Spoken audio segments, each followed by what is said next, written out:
જય શ્રી કૃષ્ણ।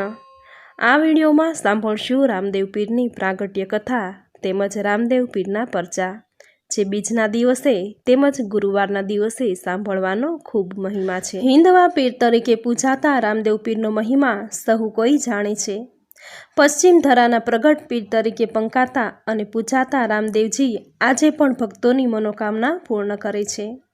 અજમલજીના ઘેરે અવતાર ધારણ કરી જગતના જીવ માત્રનો ઉદ્ધાર કરનાર રામદેવ પીરનો લીલુડો ઘોડો આજે પણ જગ પ્રસિદ્ધ છે। 12 બીજના ધણી ગણાતા રામદેવજી દ્વારિકાધીશનો જ અવતાર છે। એવું કહેવાય છે કે વાંજિયાનું મેણું સહન ન થતાં રામદેવજીના પિતા અજમલરાય દ્વારિકા ગયા।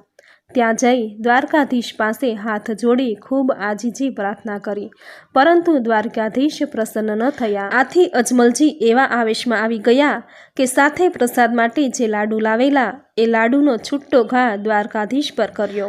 અજમલજીની આવી ગાંડી ખેલી હરકતો જોઈને પૂજારીઓએ તેમને ત્યાંથી બહાર નીકળવા કહ્યું અને કહ્યું કે ભાઈ, સાચી દ્વારિકા તો દરિયામાં છે, ત્યાં જાઓ તો તમને દ્વારકાધીશ મળશે। કહેવાય છે કે આ વાત સાંભળતા જ અજમલજી દરિયા તરફ દોડ્યા। કોઈ રોકે એ પહેલાં તો દરિયામાં છલાંગ લગાવી દીધી। સાગરના તળિયે દ્વારકાધીશ અજમલજીને લેવા સામા આવ્યા। આ તો ભગવાન દ્વારકાધીશ, જેણે ભક્તની મદદ કરવા ઉઘાડા પગે દોટ મૂકી। પ્રભુના કપાળમાં પાટો બાંધેલો જોઈને અજમલજી પૂછે છે કે પ્રભુ, આ તમને શું થયું? ત્યારે ભગવાને મંદ મંદ હસતા જવાબ આપ્યો કે મારા એક ભક્તે મને લાડુ માર્યો અને એ લાડુ મને માથામાં વાગ્યો અને એમાંથી લોહી નીકળ્યું, એટલે મારે પાટો બાંધવો પડ્યો।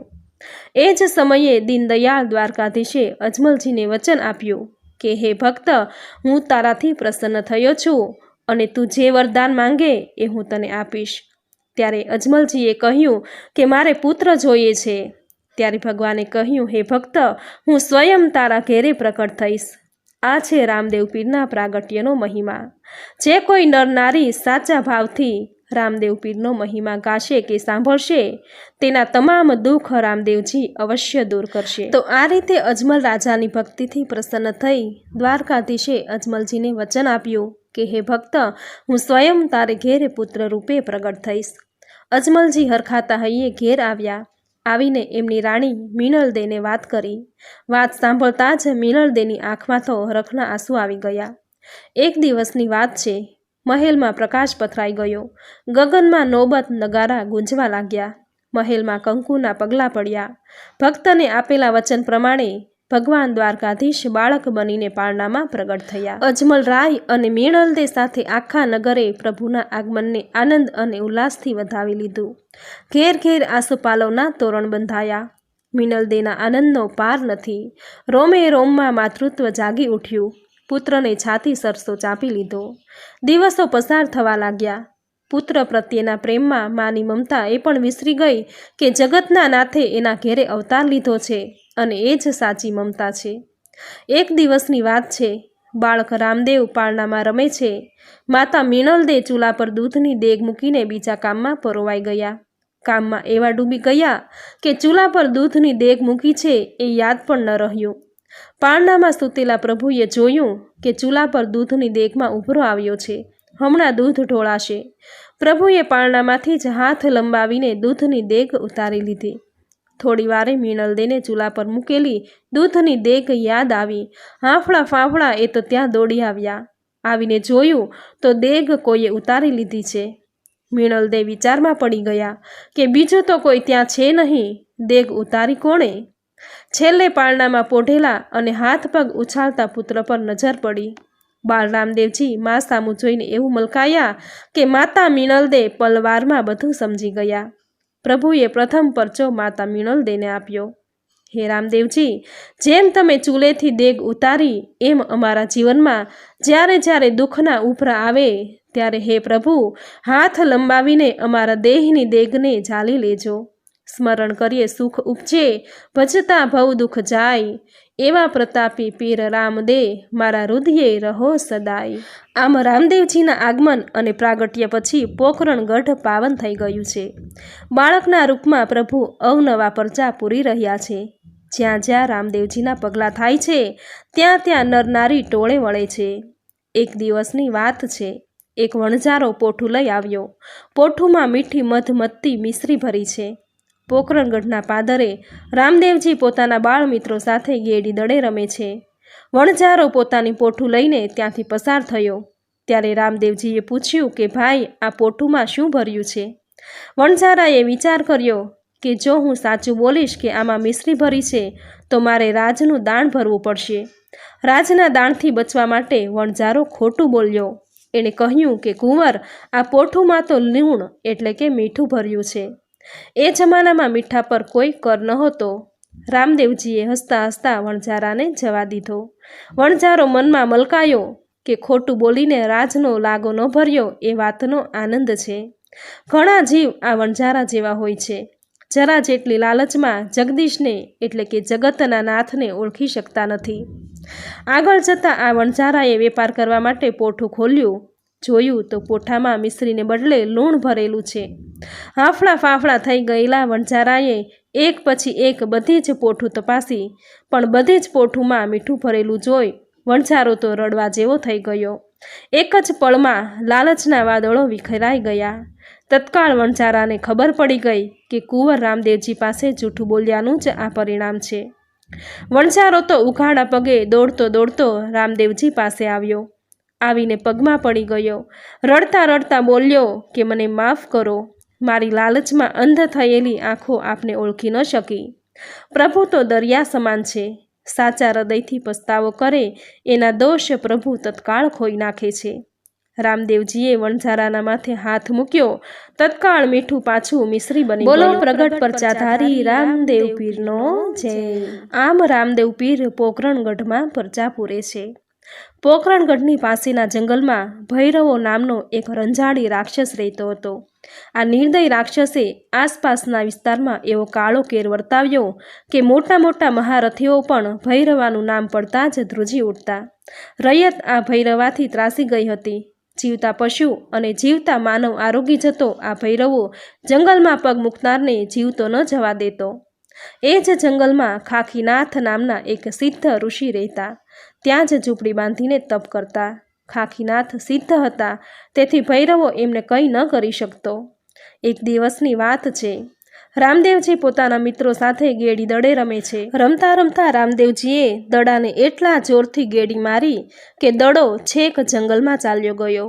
બધા બાળકો રડવા જેવા થઈ ગયા. બધાના મોં પડી ગયા. ત્યારે રામદેવજી બોલ્યા કે મિત્રો, મૂંઝાવો છો શું કામ? હું હમણાં જ જંગલમાં જઈને દડો લઈ આવું છું. બધા મિત્રો રામદેવજીને જંગલમાં જવાની ના પાડે છે, પણ આ તો પ્રગટ પરચાધારી હતા, એમ કોઈનું માને ખરા? રામદેવજી તો દોટ મૂકીને જંગલમાં ગાયબ થઈ ગયા. બિચારા બાળકોએ રાજા રાણીને આ સમાચાર આપવા મહેલ તરફ દોટ મૂકી. આ બાજુ રામદેવજી ખાખીનાથની મઢીએ આવ્યા. નાના બાળકને જંગલમાં આવેલો જોઈ ખાખીનાથ ગભરાઈને કહેવા લાગ્યા કે બાળક, જલ્દી ચાલ્યો જા, હમણાં ભૈરવો આવશે અને તને ખાઈ જશે. ત્યારે રામદેવજીએ પ્રથમ ખાખીનાથને પ્રણામ કર્યા. ખાખીનાથે રામદેવજીના માથા પર હાથ મૂક્યો. એ જ વખતે ભૈરવાની ત્રાડ સંભળાઈ. ખાખીનાથે રામદેવજીને પોતાની મઢીમાં સંતાડી દીધા અને એમને પોતાની ગોદડીમાં ઉઢાડી દીધા. એટલામાં માણસ ગંધાય ખાવ એવી ત્રાડ પાડતો ભૈરવો આવ્યો અને જોર જોરથી ઊંડા શ્વાસ લેતો ખાખીનાથને કહેવા લાગ્યો કે મને અહીં માણસની ગંધ આવે છે. ત્યારે ખાખીનાથ બોલ્યો કે માણસમાં તો અહીં એક હું જ છું, મને ખાઈ જા. પણ આ તો ભૈરવો. ખાખીનાથની વાત સાંભળ્યા વગર માણસની ગંધે ગંધે ઝૂંપડીમાં આવ્યો. ગોદડી ઓઢીને સૂતેલા બાળકને જોતા એના મોંમાં પાણી આવી ગયું.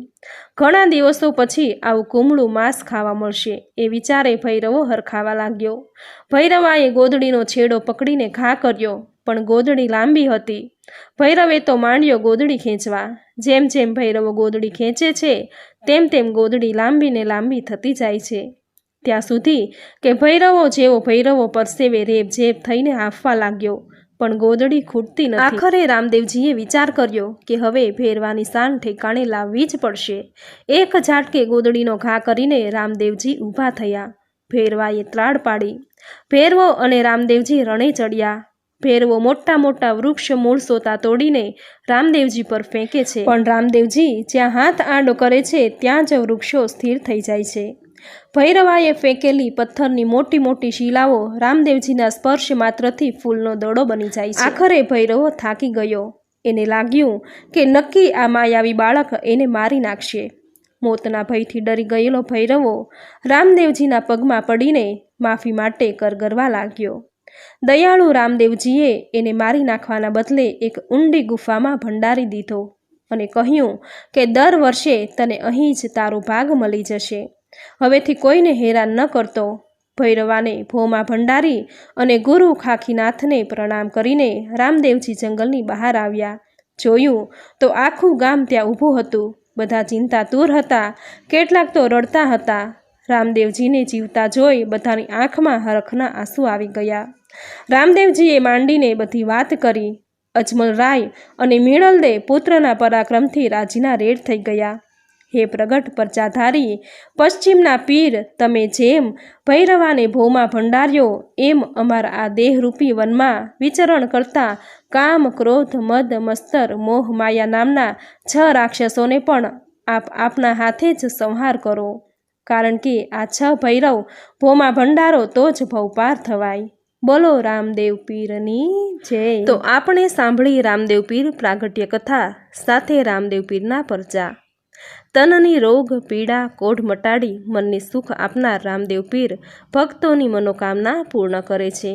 જે કોઈ સાચા ભાવથી પૂર્ણ શ્રદ્ધાથી બીજના દિવસે અથવા ગુરુવારના દિવસે રામદેવ પીરની ભક્તિ આરાધના કરશે, રામદેવ પીરની પ્રાગટ્ય કથા સાંભળશે, દર ગુરુવારે ગુગળ લોબાનનો ધૂપ કરશે, તેનું ઘર રામદેવ પીર સુખ, સમૃદ્ધિ અને ખુશીથી ભરી દેશે. એવું રામદેવ પીરે સમાધિ લેતી વખતે તેના ભક્તોને વરદાન આપ્યું છે. આથી આ કળયુગમાં રામદેવ પીરની આરાધના ભક્તિ કરવી. દર મહિનાની બીજ અથવા ગુરુવારે આ પ્રાગટ્ય કથા અને પરચા જરૂર સાંભળવા. એવું કહેવાય છે કે દર ગુરુવારે ગુગળ કે લોબાનનો ધૂપ કરવાથી ધૂપના ધુમાડા માત્રથી જ રામદેવ પીર ઘરમાં પ્રગટ થાય છે. તે ઘરમાંથી નકારાત્મકતા દૂર થઈ સકારાત્મકતા આવે છે. તો મિત્રો, આજના આ વિડીયોમાં રામદેવ પીરની પ્રાગટ્ય કથા તેમજ રામદેવ પીરના પરચા સાંભળવા તમને જરૂર ગમ્યા હશે. તો વિડીયોને લાઇક કરી કોમેન્ટમાં જય રામદેવ પીર જરૂર લખજો. ચેનલ સબસ્ક્રાઈબ કરી બાજુમાં બેલ આઇકન જરૂર પ્રેસ કરજો. આવી જ નવી ધાર્મિક માહિતી, નવા ધાર્મિક વિડીયો સાથે ફરી મળીશું. ત્યાં સુધી આપ સૌને મારા જય શ્રી કૃષ્ણ.